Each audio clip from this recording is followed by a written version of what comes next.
All right, let's dive in. Today we're looking at something pretty interesting, the Department of Veterans Affairs, but not the healthcare part. Right. We're going deeper into all of the environmental, historical, and even sustainability projects they've got going on at their facilities. Yeah, they're looking for help, like a whole team of experts to come in and help them out with all this stuff. Oh, wow. So what do we have to go on? Like, where are we getting all this info? They've got this document. It's a draft performance work statement, Okay. and it lays out everything they need for it's an indefinite delivery, indefinite quantity contract, an IDIQ, basically, Okay. which basically means they've got a ton of projects they need help with, and it's going to be over a pretty long time, too. We're talking a 5-year period. 5 years. Wow, that's a commitment. Yeah, a base year, and then they've got the option for 4 more 1-year extensions on top of that. So they're really saying, we've got a lot to do, and we need a solid team to help us get it all done. Exactly. And get this, the work is all over the place. It's not just, in one region or anything. We're talking the entire U.S. The whole U.S., come on now. Contiguous states, Alaska, Hawaii, Wow.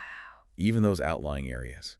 The ones people don't always think about. Okay, so if you love to travel, this sounds like the dream job. But let's get to the nitty-gritty. What exactly are they going to be doing?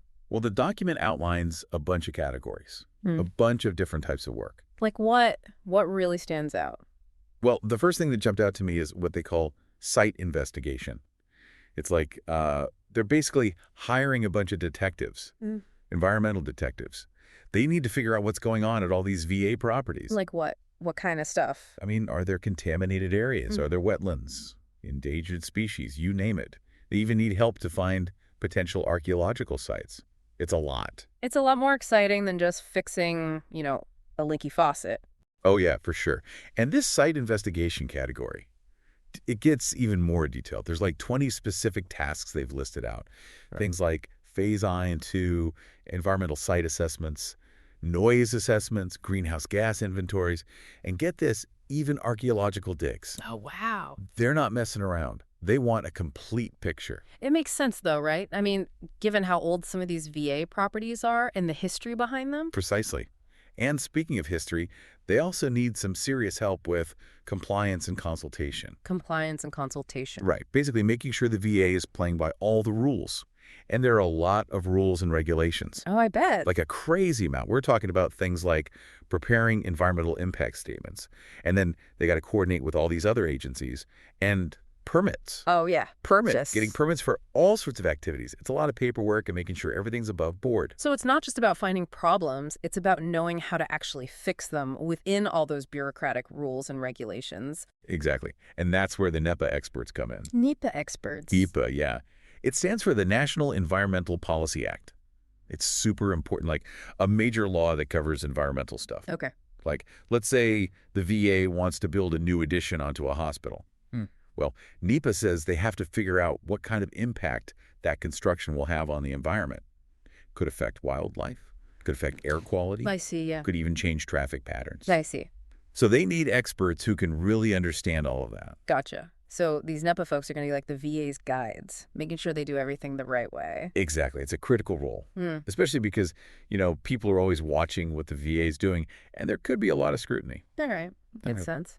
What else did you find in the work categories? Well, they also need help with developing plans and guidance. Plans and guidance. Interesting. Yeah, they're looking for experts who can basically create manuals and plans and strategies.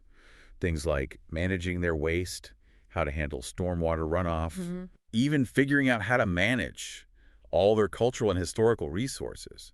It's a lot of thinking ahead. So they're not just, putting out fires. They're actually trying to build a system that works for the long term. Yes.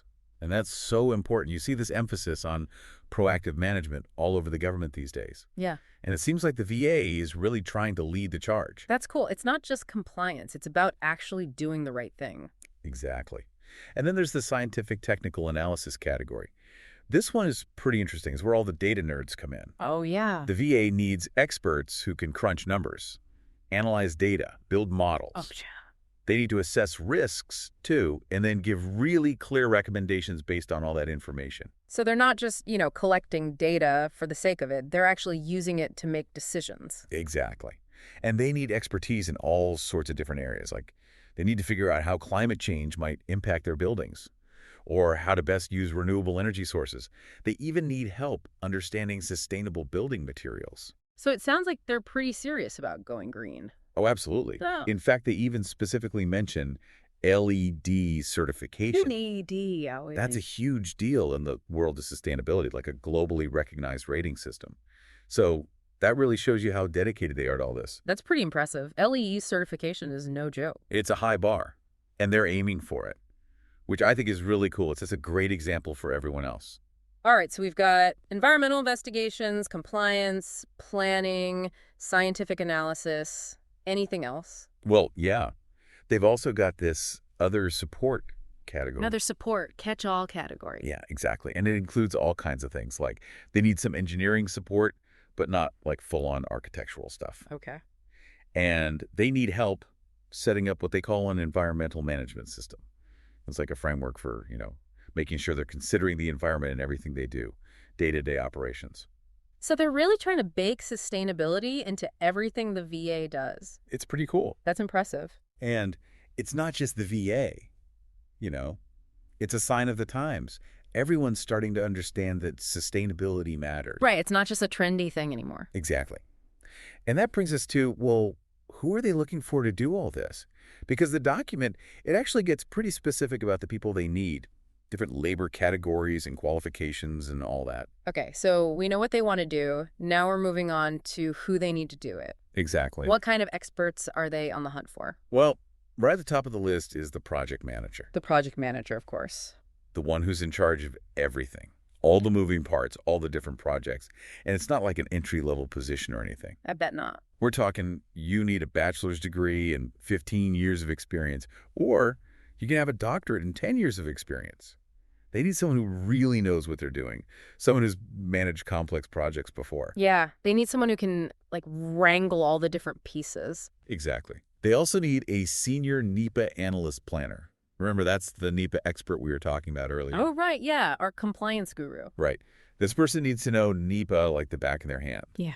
And they have to understand exactly how it applies to VA projects specifically. Makes sense. Who else are they looking for? Okay, so one that caught my eye is what they call the environmental professional field investigation.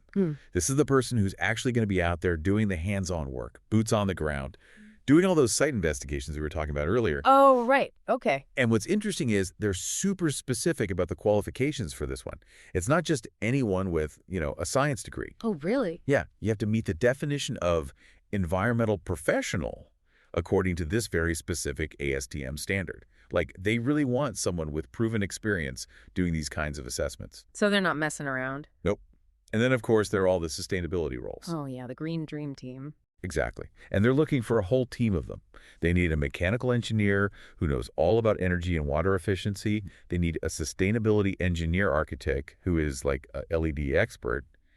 And they even need specialists in climate resilience and sustainable materials. Wow, it's like they're putting together their own little task force. It is. And then they haven't forgotten about history either. Oh, right. They need historians, archaeologists, architectural historians. Wow, so they really are covering all the bases. They are. And what surprised me is they even have different qualifications depending on whether you're dealing with prehistoric archaeology versus historic archaeology. Clearly, they're looking for very specific expertise. That's interesting. It's like they're saying history is just as important as the environment. Absolutely. They're committed to getting it right. Okay, so we've talked about what they need to do and who they need to do it, but I'm curious, what does this tell us about the VA itself? What can we learn about their priorities just from this document? That's a really good question. Yeah. And it's something we should definitely explore further. I agree. It's not just about the tasks and the qualifications. It's about the bigger picture. Exactly. Yeah. But I think we've given our listeners a lot to think about for today. We have covered a lot of ground. But don't worry, everyone. We'll be back for part 2, where we'll really dig into what all of this means, and we'll explore some of the challenges and rewards these experts might face along the way. Welcome back. Last time, we were talking about the VA's big plan, all these environmental, historical, sustainability projects. They've got a lot going on at those facilities. They do. It's pretty ambitious, right? But it's kind of cool. I mean, it seems like a huge opportunity, too. It is. So we talked about all the different types of work and the experts they're looking for. Right. But what does it all mean? Mm. Like, what does it tell us about what the VA thinks is important? Their priorities, I guess. Well, I think one thing is for sure, they really care about doing things the right way. They want to take care of the environment. They want to preserve their history. Yeah, so it's not just, checking boxes and following the minimum rules. Exactly. It's about going above and beyond. And you see that more and more these days with government agencies. Everyone's starting to think about these things, the impact they have on the environment, on culture. That's encouraging. It is. But I also think there are going to be some challenges with this work. Oh, I bet. I mean, the VA has properties all over the place, Right. different sizes, different regions. Each one's got its own history, its own environmental context. Yeah, it's not just a one-size-fits-all situation. And then there's the people, too. You've got the veterans, the staff, the people who live nearby. You got to think about all of them, too. It's not just about the buildings themselves, it's about the people who use them and live around them. Exactly. So, you're going to run into some tricky situations. Like, remember we talked about those environmental professionals who are going to be doing those field investigations? Mm-hmm. Well, imagine they're out there at a historic VA hospital, let's say, Mm-hmm. in Boston, Mm-hmm. and they find something. Like what? Contamination. They find a contaminated area that nobody knew about before. Oh, that's not good. What happens then? Well, now you've got a whole mess of regulations to deal with. Might have to stop construction if there's any going on. Oh, wow. They have to investigate more, see how bad the contamination is, and then they have to figure out how to clean it up.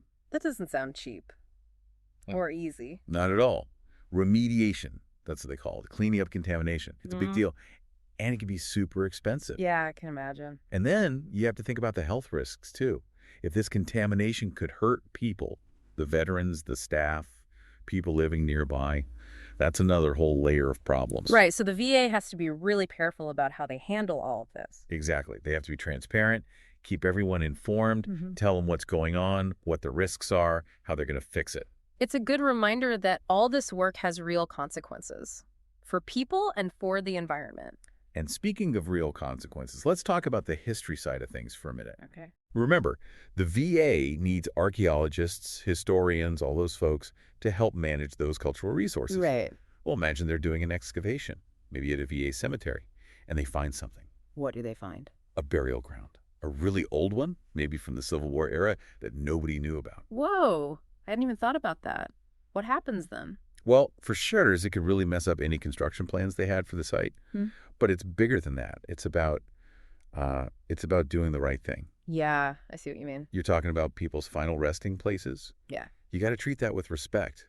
You got to be sensitive to, the cultural aspects of it. And if it's an old cemetery, it's probably veterans buried there, right? Exactly.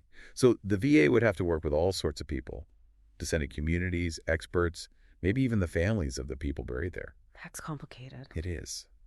But it's also a reminder that history isn't just about, dates and names.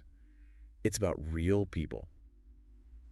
And sometimes those stories come to light in the most unexpected ways. All right, so we've talked about the contamination issues, the historical discoveries. What about the sustainability stuff? Oh, right. Any potential roadblocks there? Well, one thing you always got to think about with sustainability is behavior change. Behavior change? What do you mean?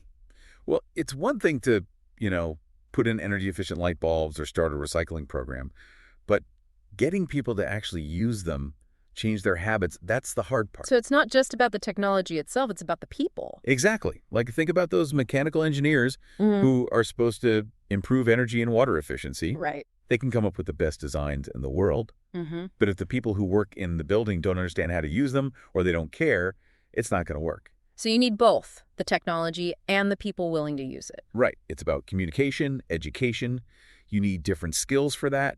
You got to be able to explain things in a way that everyone understands. You got to build relationships with people, get them excited about making changes. It sounds like the VA needs a really diverse team to pull all this off. Oh, they do. They need the technical experts, of course, but they also need people who are good with communication with people. Yeah. And you can see that when you look at the different labor categories in the document.